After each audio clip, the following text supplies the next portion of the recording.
বহুদিন থেকেই রানা চাইছিল ওর সাথে একবার যেন সুন্দরবনে ওর মাস্তুতো ভাই হারাধনের বাড়িতে আসি। এমন বর্ধিষ্ণু গ্রামে শহরের কোলাহল ছেড়ে দুটো দিন কাটালেও শান্তি। সেই তো আসলামই, কিন্তু এবার সাথে করে রানা এলো না। রানা সওদাগরি কাজের জন্য কিছুদিন হলো বাইরে গেছে।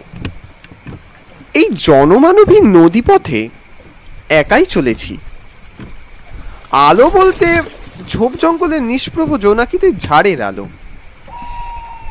এদিকে ওর ভাইয়ের বউয়ের নাকি ভয়ঙ্কর শরীর খারাপ, তাই আর চেম্বারে রোগী দেখা শেষ করে রাত 9টার লোকাল ধরে সোজা স্টেশনে গিয়ে হাজির হলাম। তাও ঘাটে পৌঁছতে পৌঁছতে 10টা তো বেজেই গেল। আপনি যে এখানে এসেছেন ডাক্তারবাবু, আমাদের বড় কেপা হলো। এমন অকালে গিন্নিটা আমার অসুখ বাঁধালে কি যে হলো ওপরালাই জানেন। কত বদ্যি করলেন, কত ওষুধপত্র, কিছুই কাজে এলো না। আমাদের তো এই গ্রামে নিজেদের বলতে কেউ নেই, বুঝতেই তো পারেন। দেখেন না বাবু, আমার গিন্নিটারে যদি একটু ঠিক করে দেওয়া যায়।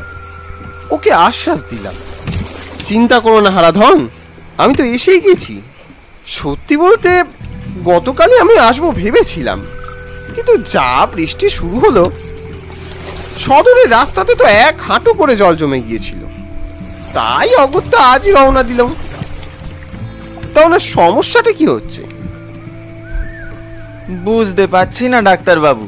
সারাদিন বিছানায় পড়ে আছে, নড়াচড়া করে না, বলতে পারেন শয্যাশায়ী, কোনো কথাও কয় না।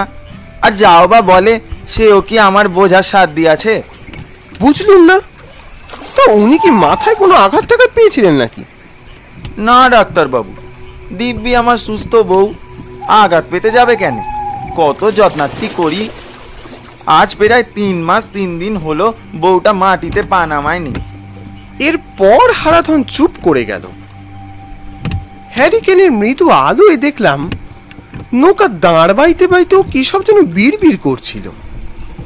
বুঝতেই পারছিলাম বেচারা বউয়ের রোগের তাড়নায় বহুদিন থেকে জর্জরিত। এদিকে রাতের আঁধার ক্রমশই নদীকে গ্রাস করছে যেন।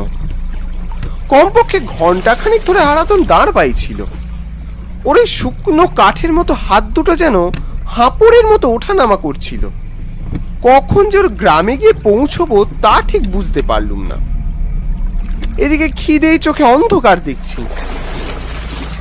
হ্যাঁ গো হারাধন, আর কত দূর তোমার গ্রাম? এই তো বাবু,